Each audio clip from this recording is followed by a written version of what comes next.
Por aquí se accede a la clausura. A la clausura ya, sí. ¿Podemos pasar? Pues con cierto privilegio, porque normalmente siendo clausura no entra nadie. ¿Qué tipo de votos tiene su orden? Pues como toda la vida religiosa, pureza, castidad y obediencia. Además tenemos voto de estabilidad, que es de entrar, vivir y morir en el monasterio en que entramos. Entonces normalmente nosotros no cambiamos de monasterio. Entramos en el monasterio donde hacemos nuestra profesión monástica y aquí nos quedamos hasta que morimos. ¿Cuántos hermanos viven actualmente en este monasterio? Ahora mismo somos unos 35. Unos 35 hermanos. ¿El más joven qué edad tiene? 21. 21 años. ¿Y el mayor? El mayor 93. Su hermano Teodoro, que conoció al hermano Rafael. Mira. ¿Hay menos hermanos que antes? Claro, sí. El nivel de ingresos ha bajado mucho. ¿Se nota una crisis en la vocación? Sí, claro, hay crisis. Hay crisis de valores en la sociedad, hay crisis de vida cristiana, hay crisis también de natalidad. Pues si no hay niños, no hay vocaciones tampoco. Pero sí que la sociedad en que vivimos, pues ya sabéis cómo es.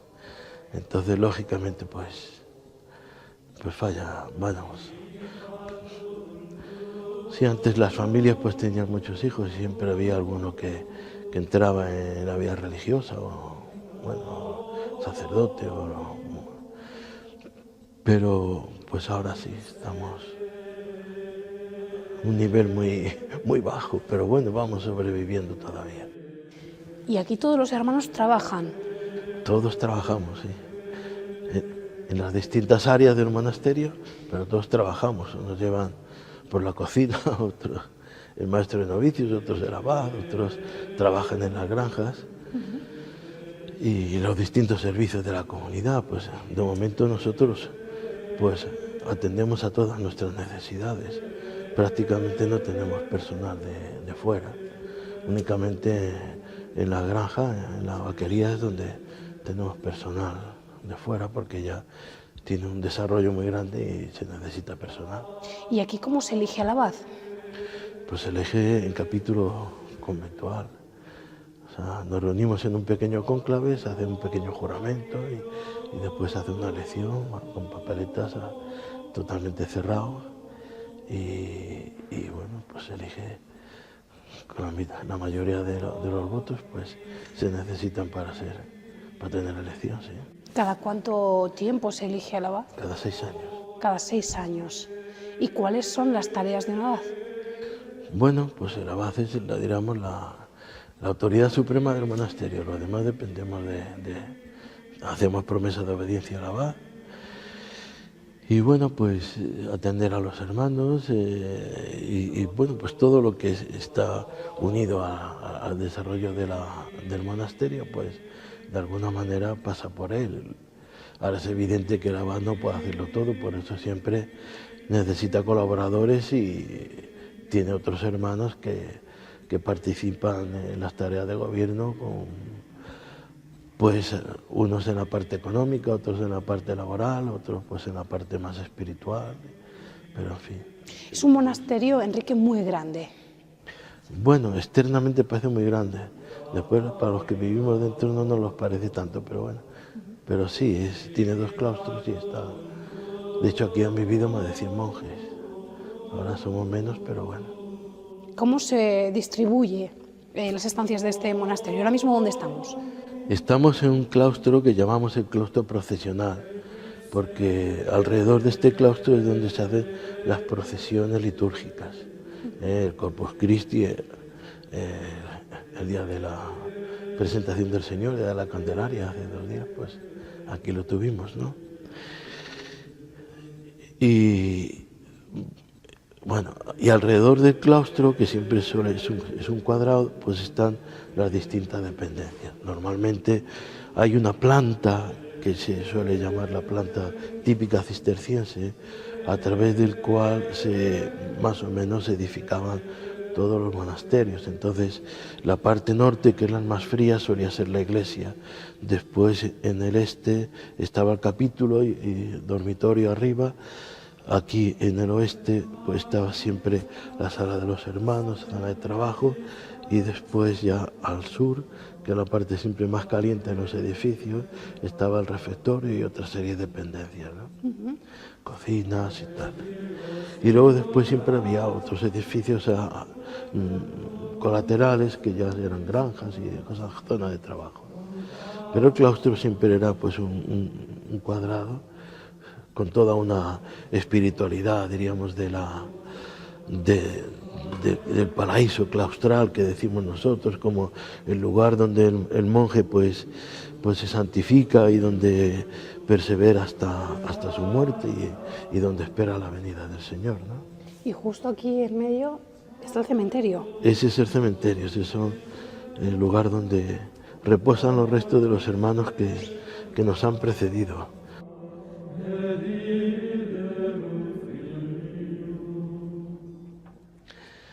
Bien, pues este es el cementerio de la comunidad, que se renovó hace unos años, y es una cripta donde se van enterrando inicialmente los monjes, y en la medida que van pasando los años y ya se pueden exhumar, pues pasan aquí a unas arquetas. Entonces aquí hay unos 130 monjes ahora enterrados, esperando la resurrección y la venida gloriosa de nuestro Señor Jesucristo, pero esperemos que ya estén gozando también de la presencia del Señor. Y aquí es la escalera por donde se baja la cripta.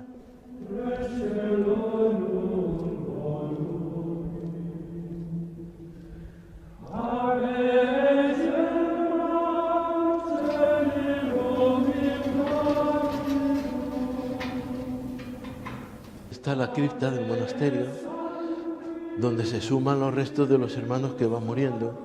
Ya veis que son los últimos que han fallecido.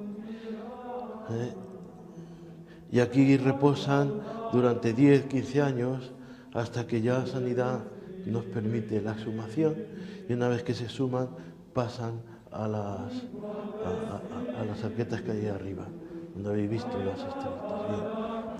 Y esta, por desgracia, la humedad pues no permite ver bien, pero es una tumba visigótica del siglo VII, que cuando se hizo una reparación en la fachada de la iglesia, al excavar apareció ahí, y para no perderla, pues entonces la pusimos aquí.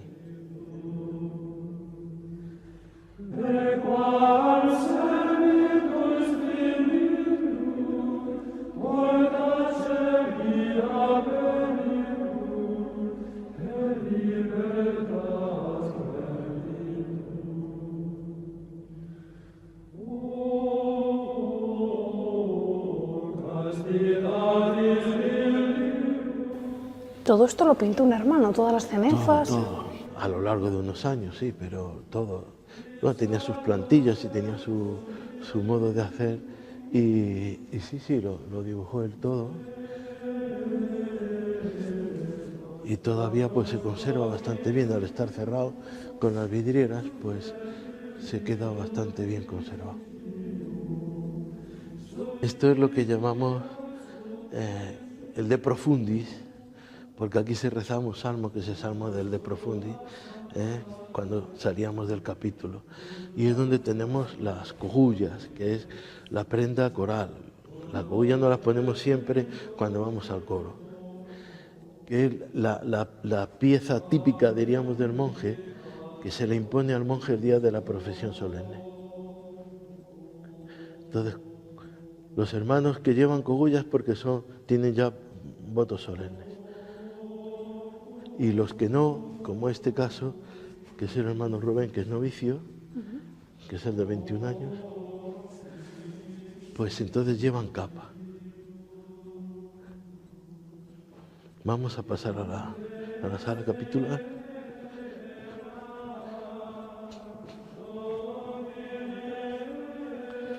Sí, sí. Y aquí ustedes es Sí, como un aquí punto de encuentro. juntos, sí, donde reunamos, dialogamos, se dan charlas, conferencias, las tomas de hábito, profesiones, en fin, el lugar de, digamos, de encuentro para nuestras actividades comunitarias. Ujú. ¿Y a ustedes qué les preocupa? ¿De qué hablan? A nosotros nos preocupa ser santos. Además, esto es relativo en esta vida. Pero bueno, pues ¿qué vamos a hablar? Pues si hay que tomar decisiones de cara a una profesión, pues la comunidad se tiene que pronunciar por un voto, si se acepta o no al hermano, cuando hay decisiones económicas o de la granja.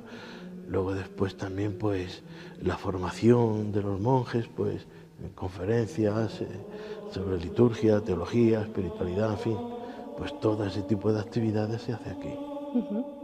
Si al resto de mortales nos preocupa, igual estamos muy pendientes de la crisis, los casos de corrupción que se suceden en España. Aquí sus preocupaciones son diferentes. Pues sí, nosotros, hombre, una cierta preocupación porque tienes que atender también las necesidades del monasterio, tienes que estar vigilante, pero vamos, lo fundamental para nosotros no es tener unos sistemas de producción que sean, no sé, ultra modernos o supermillonarios, sino nosotros trabajamos porque nuestros padres, cuando fundaron en el año 1098, que se fundó la orden, pues San Esteban Jardín, que fue el tercer abad de Císter, escribió lo que llamaba la Carta de Caridad para que hubiera una comunión entre todos los monasterios. Y él ahí dice en la Carta de Caridad que quiere que los monjes tengan sus ganados y sus tierras para que vivan de su trabajo y no tengan que vivir de la caridad, ¿no? Entonces, nuestra orden siempre ha tenido granjas o pequeñas industrias para atender sus necesidades, pero lo necesario para vivir. Después ya es tener tiempo para la oración, para el contacto con la palabra de Dios y para pues nuestra vida, diríamos, en el Espíritu.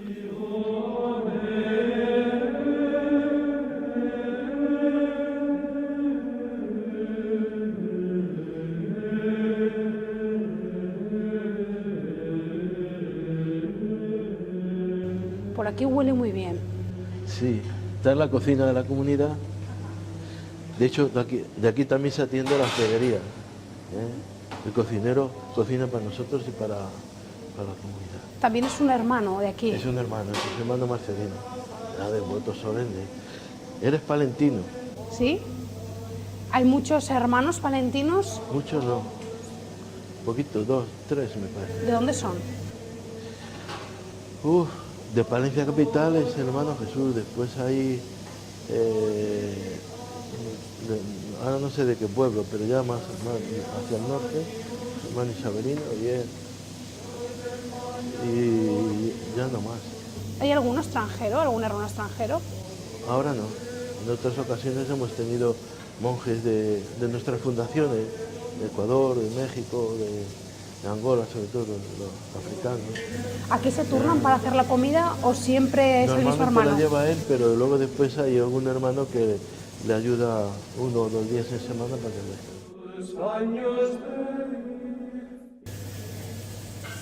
¿Hoy qué tienen de menú? Hoy tenemos alubias blancas, tenemos morcillas, huevos fritos y patatas fritas Mucho colesterol, ¿no? y verdura. Ah, para compensar. Sí, la verdura va con las alubias blancas. Y luego los huevos fritos van incluidos con la morcilla y las patatas fritas de acompañamiento. Aquí se utiliza todos los productos de la huerta. Sí, de verdura casi todo sí. Entonces cada temporada va saliendo un poco la verdura que es. Pues claro, cada temporada tiene una verdura distinta, ¿no? Luego damos por la noche remolacha, que es la temperatura de ella. Y bueno, y cuando hay puerros, pues puerros, según salga de la huerta. ¿Llevan una dieta variada? Los de régimen sí. Aquí normalmente, como la gente va siendo un poco mayor, lo que se va haciendo es que a los de régimen ponemos una comida distinta que a la comunidad. Pues son mayores y tal. Y entonces para los mayores les damos el mismo producto de alubias blancas, pero con unas chuletas o salchichas o muslos de pollo o pechugas de pollo. El Filetes adobados. plato estrella aquí, lo que más les gusta a los hermanos, Es el bacalao, pero el bacalao solamente son en las fiestas buenas. solo para fiestas puntuales, ¿no? Sí, en Navidades, alguna fiesta buena, entonces sí ponemos el bacalao. Es el que más le gusta con tomate o al ajillo. Y este es el comedor. El refectorio de comunidad, sí. Y cada monje tiene en estas tablillas su nombre para que sepa dónde debe sentarse. Sí, todo está por orden de precedencia. Aquí, según ya lo tiene la regla San Benito, que es una regla del siglo VI, donde dice que el monje, según entra en el monasterio, se pone el último. Y así, entonces van con su orden de precedencia según su entrada en el monasterio. Ahí está el padre abad, el prior y el subprior. Y los demás, pues el resto de los hermanos por orden. Y durante toda la comida hay un monje. La comida es en silencio, pues dice San Benito en la regla, que al mismo tiempo que se alimenta el cuerpo, que se alimenta el alma. Entonces, hay un hermano que lee, hace una lectura de algún libro espiritual y mientras que estamos en el comedor. Y se van turnando por semanas. Por semana, sí. Todos los servidores de mesa, también los oficios litúrgicos, todo es por semana. ¿Ustedes tienen contacto con los medios de comunicación? Muy poco. Vosotras que venís, pero en general no. Los medios de comunicación tienen que estar eso muy controlado, porque nuestra vida es una vida a la soledad y la soledad es fundamental para el monje. La separación de la sociedad para dedicarse a la oración. Entonces, pues, es importante y no podríamos estar, pues, todo el día, radio, televisión, todo ese tipo de cosas, pues realmente está muy controlado en el monasterio. ¿Pueden recibir visitas? Recibimos nuestros familiares varias veces al año y poco más. No se propicia mucho. Se atiende a la gente que viene al monasterio a la hospedería o pidiendo algún auxilio espiritual, pero fuera de eso, visitas solo por pasar un rato con una persona, pues no es normal. Nuestra soledad y nuestras constituciones, vamos, están bastante limitadas en este aspecto.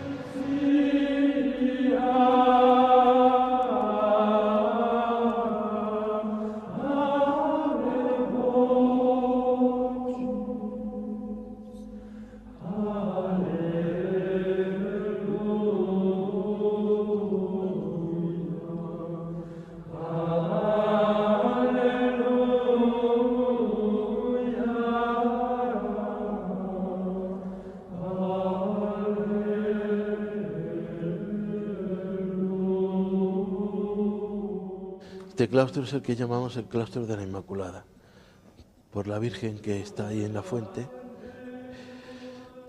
Y este es el claustro, diríamos, que conserva un poquito más el estilo herreriano, el estilo en el cual está fabricado el monasterio.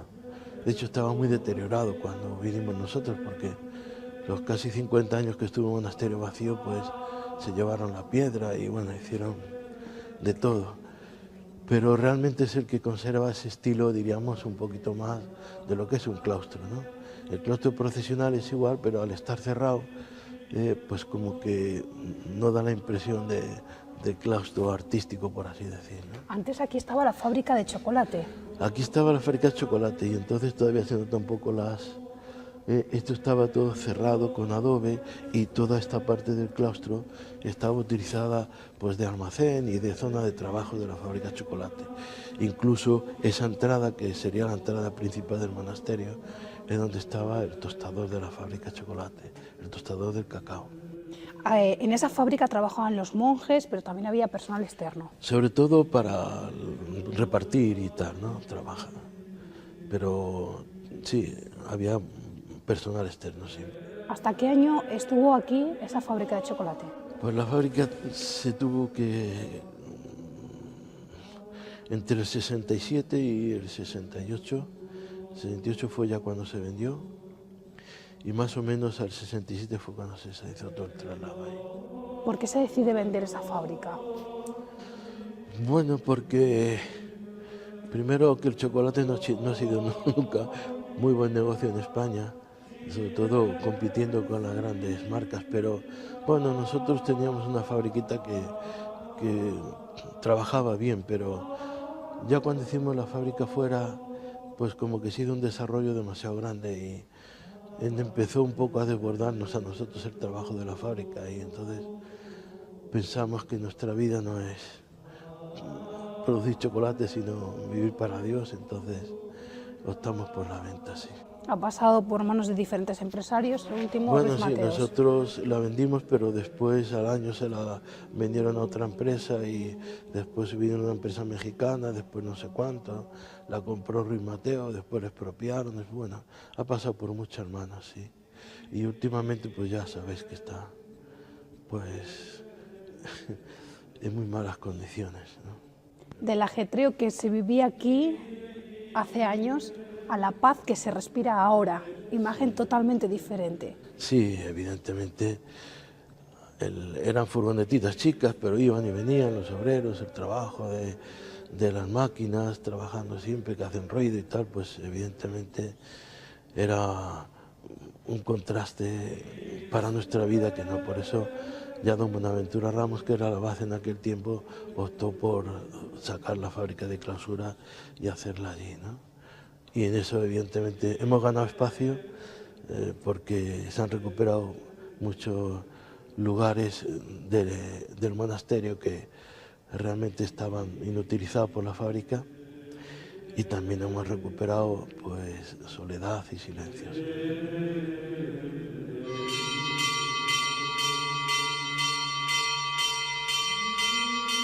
5 minutos antes de cada oficio litúrgico se toca esa campana en el claustro. Entonces los hermanos tienen 5 minutos para ir de sus celdas o de donde estén o del trabajo, para ir al coro y tener el oficio, que ahora será el oficio de sexta, que es el de mediodía.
Esta es la biblioteca. Esta es la biblioteca de la comunidad, sí. ¿Cada cuánto tiempo vienen aquí habitualmente? Bueno, la biblioteca es un lugar de consulta, donde los hermanos que necesitan hacer algún estudio o alguna cosa, pues vienen a consultar. Pero está abierta pues todo el día. Entonces, hay hermanos que vienen con más frecuencia y otros con menos, ¿no? Pero ¿Tienen publicaciones valiosas? sí. Bueno, esta es la época de la zona de diccionarios, enciclopedias. Y aquí empieza... No me tengo que poner las lentes, si no, no veo. Estas son colecciones importantes porque esta es toda... Los padres de la Iglesia, es decir, toda la literatura que se escribe después de los apóstoles, cuando mueren los apóstoles, toda la literatura, todas las obras que escriben, se escriben en la Iglesia de los grandes padres hasta el siglo XII más o menos. Entonces esta es la latina y esta la griega. Entonces estos están todos.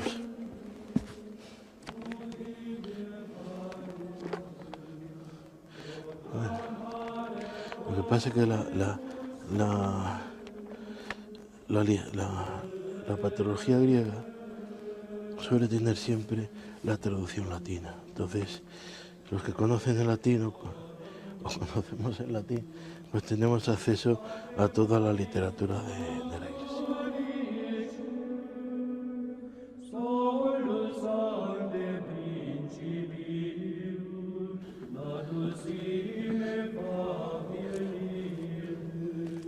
Esta es la Biblia hebraica. La Biblia escrita, vamos, tal como se escribió originalmente en hebreo. Tú sabes que los hebreos se escriben con la mano izquierda. Entonces los libros en hebreo empiezan por atrás. La Biblia hebraica.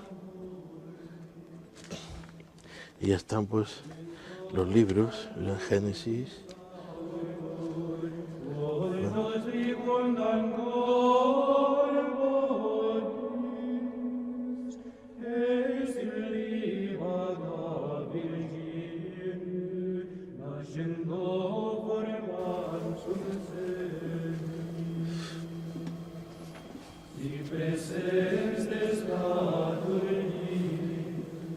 ¿Qué es exactamente? Es una Biblia en japonés. Sabes que ello no tiene letras, tiene símbolos, signos. ¿Y ustedes saben interpretar eso? Yo no, por supuesto. Aquí hubo un monje que había estado de misionero antes y estuvo en Japón y entonces ese sí conocía y lo trajo. Pero como libros buenos así son los que tenemos de historia de la zona de cisterciense, ¿no? Entonces, por ejemplo, los Anales de Fray Ángel Manrique es una de las obras típicas, vamos, clásicas, porque él escribe la historia de la orden desde la fundación. Entonces este es un libro de 1642.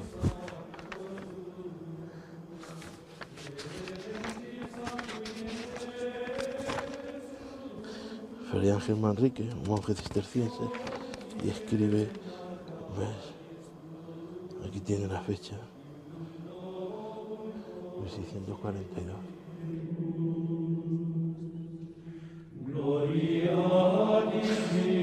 A partir de aquí empieza todos los libros hasta el 1900, o sea, de 1900 para abajo. Y son, bueno, hay algunas obras pues que tienen mayor importancia, otras pues no tanto, suele haber muchas cosas repetidas, todo esto son breviarios o libros de oraciones, esto como decía, esto de terciopelo Forrado de era, terciopelo. porque son del siglo XVII, eran los libros litúrgicos de aquel tiempo, y había unas obras que eran las que se utilizaban en la iglesia en los días de solemnidad y solían ser esto. Lo que pasa es que le quitamos estas esquineras, eran de plata, y se las cogimos para ponérselas en el misal actual. ¿Y esos pequeños que vemos allí? Bueno, ahí hay un poco de todo. Son muy curiosos estos de aquí. Sí, suele ser libros de oración, libros litúrgicos, ¿ves? El Evangelio, los Evangelios. Estos son cantorales que normalmente cada 3 monjes tenían un cantoral y con ellos pues, ¿ves? Están iluminados en gregoriano. Está cosido. Que sí, se aprovechaba el pergamino todo, y algunas veces se remendaban algunos orificios que tenía, o esto es piel de animal, entonces normalmente de oveja o de terneros, ¿no? Entonces siempre, como digo, ¿ves? El pergamino suele tener, diríamos, como es piel, pues tiene 2 caras. Una que es esta más amarilla, que es la que está en contacto con el pelo del animal, y suele ser más rugosa. Y esta más blanca es la que está en contacto con la carne.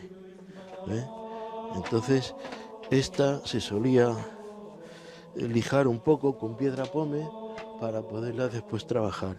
Se solía poner, diríamos, veis por aquí, unas guías para trazar las líneas y después ya ir escribiendo.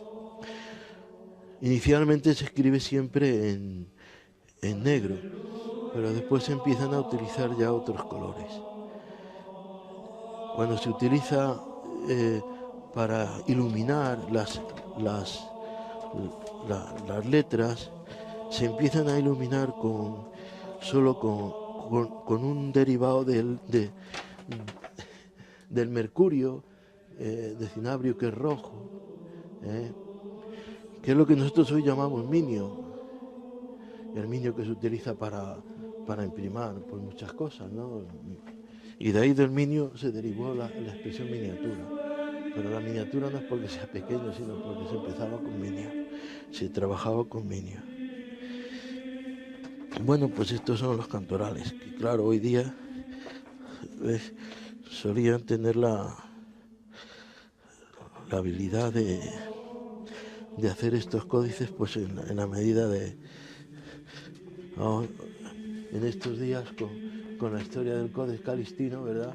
Pues algo de cultura se va cogiendo por ahí, pero bien. Esto está hecho todo a base de grabados, de huecos grabados, que se hacían los grabados en metal y después se hacían las planchas. Y es toda la Biblia, y esta es una Biblia conocidísima. Está la Biblia de Torres Amat, pero las ilustraciones son de Gustavo Doré.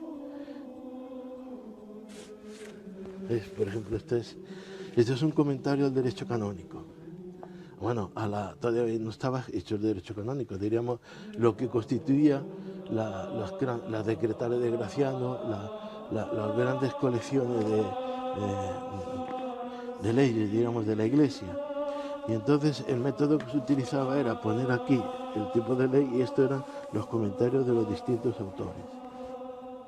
Y entonces son obras interesantes y también de consulta de gente que se dedica a este tipo de investigación. ¿Vienen muchos investigadores, Enrique, hasta este monasterio para consultar alguna publicación? Bueno, muchos, pero sí vienen, sí. Sobre todo gente de las universidades de León y de aquí de Valladolid y eso. cuando están preparando alguna tesis o alguna cosa sobre la vida cisterciense o los monasterios cistercienses o algo así, pues entonces suelen venir. A veces buscando alguna cosa concreta, algún libro o alguna revista. A partir de aquí empiezan ya las revistas. Todo esto son revistas que recibimos y anualmente se encuadernan. Y aquí se colocan todas, ¿no? Aquí se van colocando según se van encuadernando.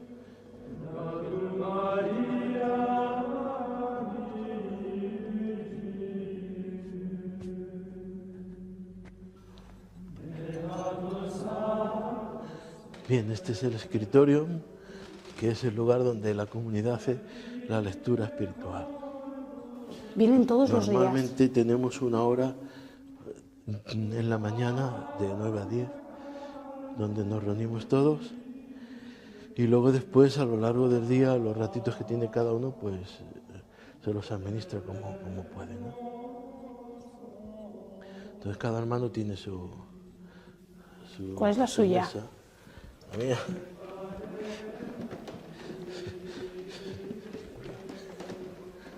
¿A usted qué le gusta leer? Bueno, espiritualidad, teología. Este es el mío. Si lo quieres, hay algunos que tienen muchas cosas, se le ve muy feo, pero a mí no me gusta tener. Yo todo lo que tengo lo tengo aquí. Los libros. ¿Ves? Las obras de nuestro hermano Rafael.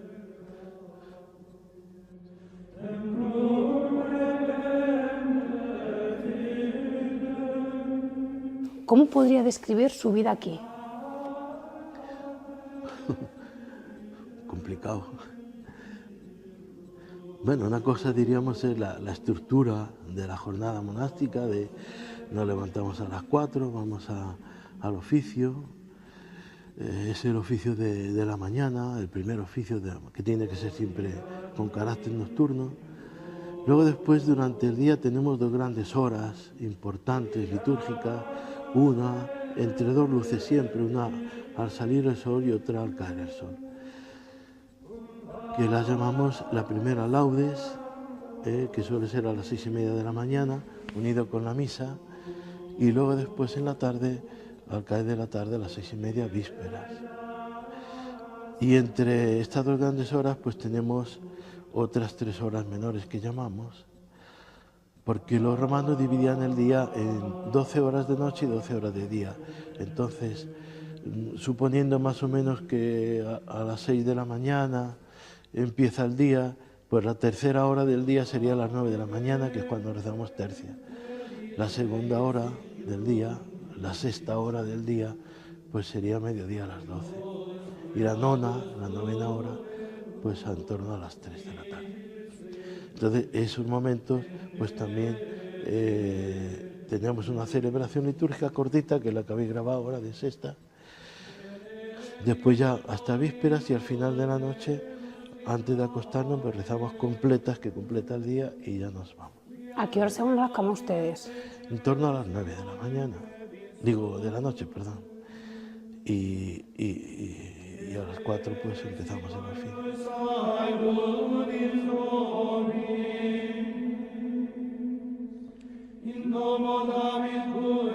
¿Dónde vamos ahora? Vamos ahora al claustro alto. Hemos estado en el claustro profesional, que es el claustro bajo, donde estaba el cementerio, y la parte alta, el claustro alto, es un claustro pues también muy rehabilitado no hace mucho, y queda muy agradable también para nosotros para poder pasear por aquí. ¿Por aquí pasean ustedes? Sí, sí. Muchos hermanos vienen con su rosario, dando su vuelta por aquí. ¿Se ha dejado a la vista la piedra? Lo que se ha podido, sí. Lo que no, pues... Y esta parte de aquí atrás es la hospedería, las habitaciones de la hospedería. Vamos por aquí, sí.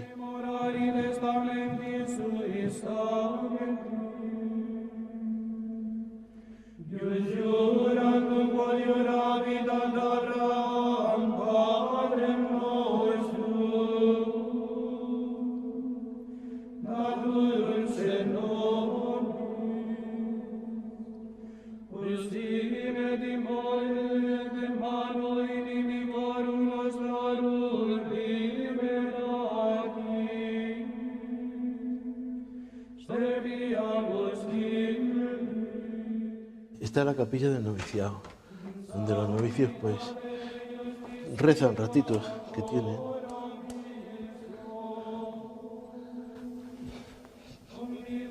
Es muy íntima, muy para estar a solas con el Señor.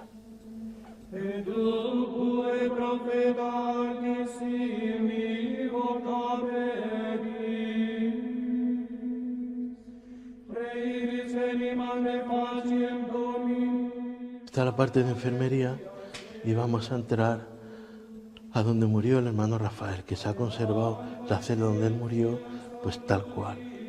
Es un privilegio que tenéis porque normalmente esta es una zona muy personal y particular de la comunidad donde están los hermanos enfermos y lógicamente no la enseñamos a nadie.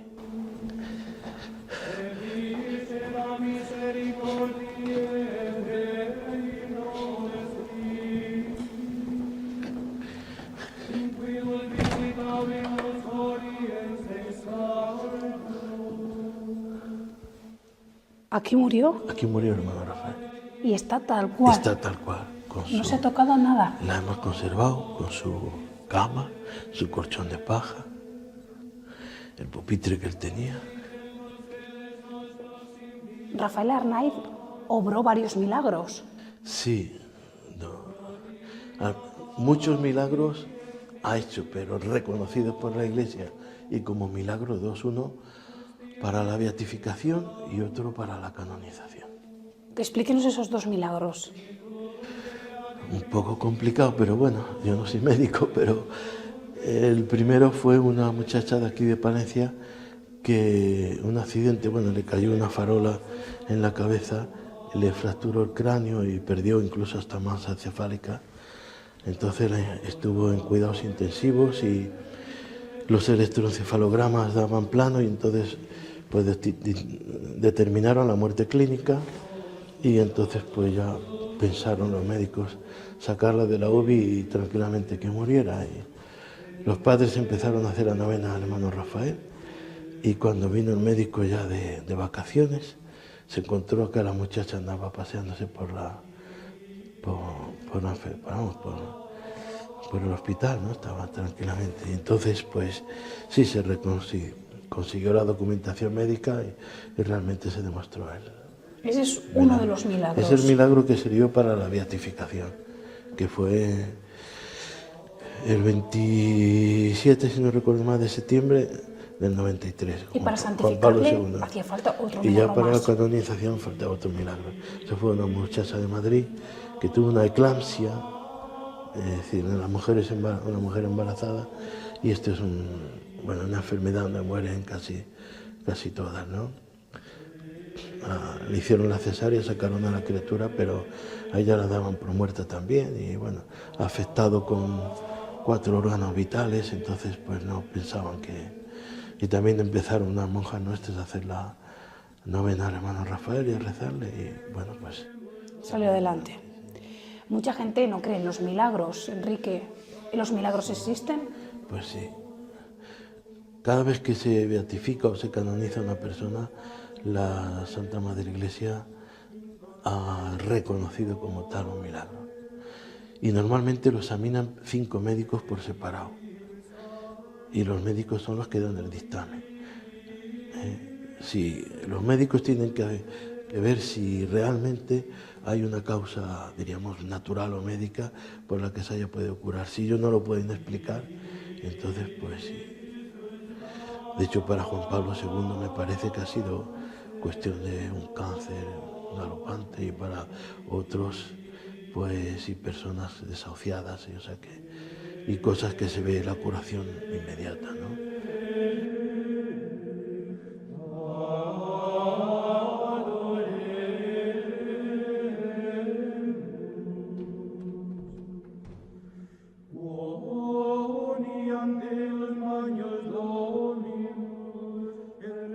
Los novicios tienen una vida aparte que los monjes. Participan con nosotros en los oficios litúrgicos, en el refectorio, pero luego después tiene un área totalmente apartada de la comunidad donde ellos tienen pues su escritorio, tienen su maestro de novicios que les atiende y donde ellos tienen un poco sus actividades y su formación. Entonces, siempre hay en todos los monasterios un ala o un área solo reservada para el noviciado. Y esto es el escritorio del noviciado.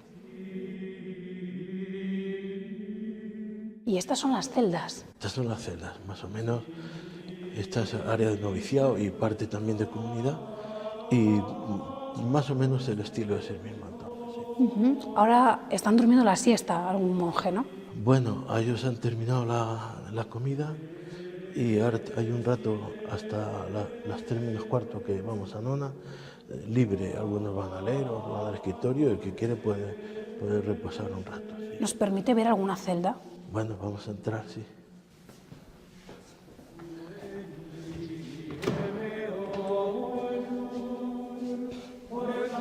Si quieres, mejor entramos en la otra. ¿Cuál era? Me parece que...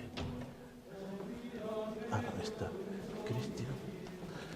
No sé. Es que... Bueno, esta...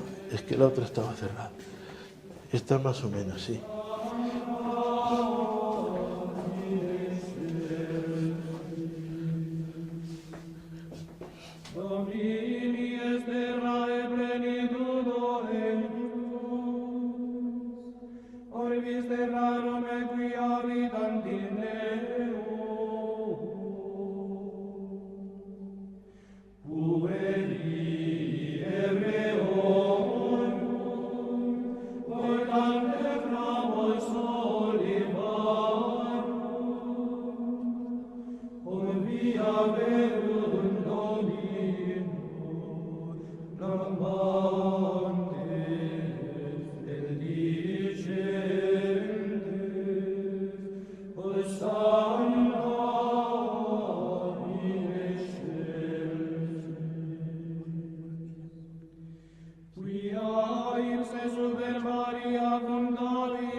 Vamos a subir ahora a la parte de las habitaciones de la hospedería para que veáis una de ellas. ¿Cuántas plantas hay? Son 2 plantas. Pasar. ¿Y que hay canto gregoriano en el ascensor? Y estas fotografías son fotografías antiguas. Sí.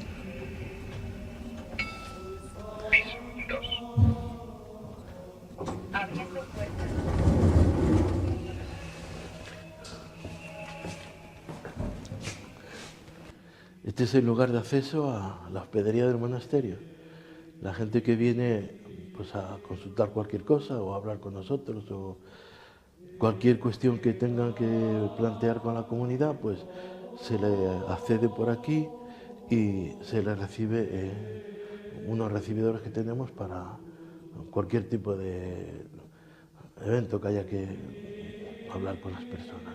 Por lo tanto, si hay alguna persona que quiere pues pasar un día de recogimiento, un día de desconexión, lo puede hacer aquí en este monasterio. Sí, la hospedería tiene 19 habitaciones, entonces se les dan los alimentos y se les proporciona un ambiente de soledad y de silencio, de oración, para que puedan participar un poco en lo que es nuestra vida de oración y de intimidad con el Señor. Entonces tienen aquí lugar donde hospedarse en las habitaciones y luego después se les proporciona el acceso a los oficios litúrgicos y a la iglesia. Normalmente los fines de semana es cuando más personas se acercan hasta aquí. Bien, los fines de semana siempre se propicia más para las personas a que vengan, pero también a lo largo de la semana suele haber personas y épocas como por ejemplo Semana Santa, Pascua, algo así, pues son momentos en que efectivamente viene mucha gente, se llena toda la semana la feria. ¿Cuántos días se pueden quedar aquí? ¿Hay algún periodo estipulado? Normalmente una semana. Una semana máximo. Semana, sí, no. Ajá. ¿Se puede hablar de dinero? ¿Se puede hablar de precio? Bueno, no es para nosotros un negocio. La opción nuestra es simplemente como un servicio a la sociedad y a la Iglesia, pues un lugar de recogimiento y de oración. Después las personas colaboran con lo que pueden y sacamos, no estipulamos tampoco un negocio especial. Un donativo. Un donativo que puede ser en torno a los 30 euros más o menos, pero no, hay personas que pueden dar más o pueden dar menos, eso sí. No se les exige un precio. ¿Y aquí se recibe la persona que se va a hospedar? Sí, estos son los recibidores.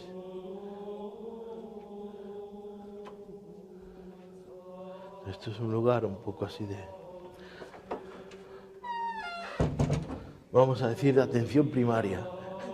El primer contacto, donde el hospedero recibe a la persona, o si quiere hablar ya con el padre abad o con algún otro monje, pues entonces aquí se... ¿Tienen que seguir unas normas las personas que se hospeden aquí? Sí, normalmente un mínimo ahí tienen que cumplir. De horas de comidas y de retirarse, pues que tiene que acomodarse un poquito a nuestro régimen de vida. ¿Cómo son esas normas, si se pueden detallar? Bueno, lo que se les exige es que sean puntuales a las comidas. ¿A qué hora más o menos? Bueno, el desayuno a las 8, la comida a las 2 menos cuarto más o menos y la cena en torno a las 7 y media.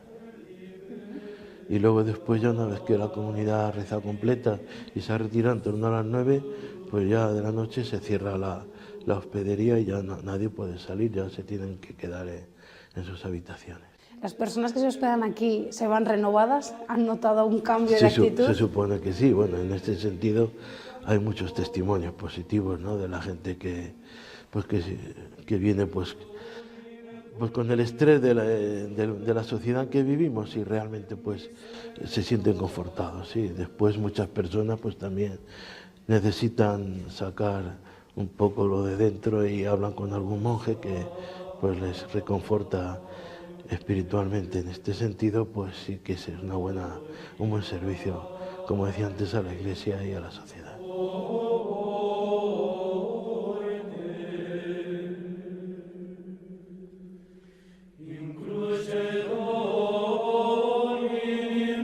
Ahora entramos en el comedor de la hospedería.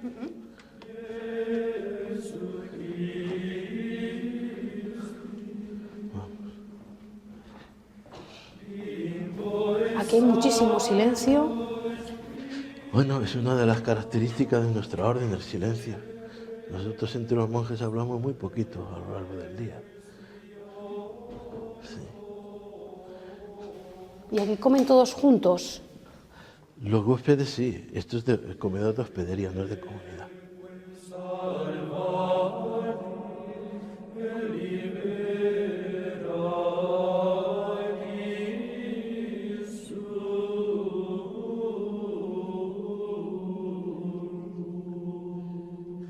Comedor pequeñito, cuando hay poca gente. Cuando tienen la hecha afuera es que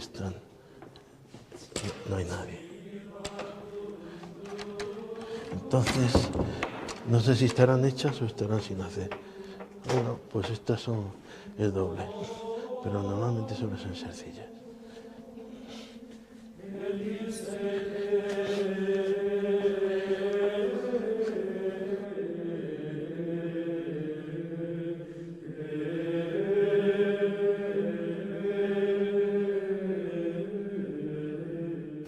¿Y esta es la capilla? Esta es la capilla de los huéspedes, para los ejercitantes y gente que está en la hospedería. Durante el día, si quiere venir a hacer un rato de oración, pues vienen aquí.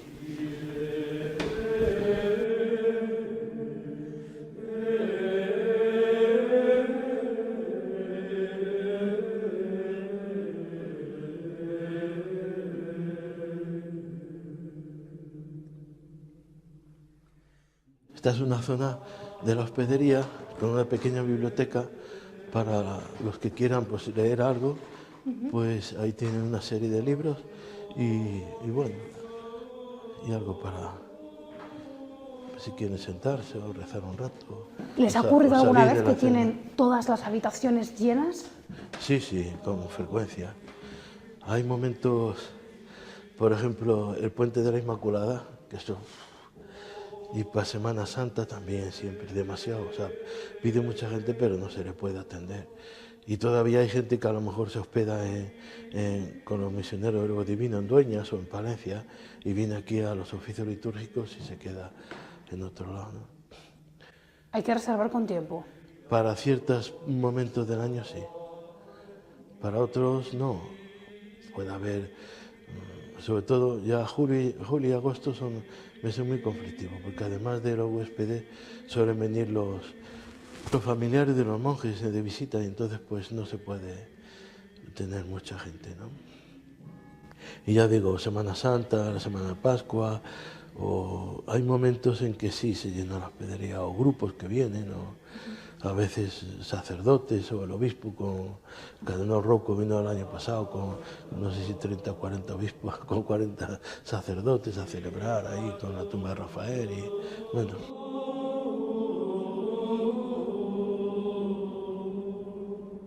Enrique, muchas gracias. De nada, ¿eh? Hasta otra. Vale, adiós, adiós. Adiós. Adiós.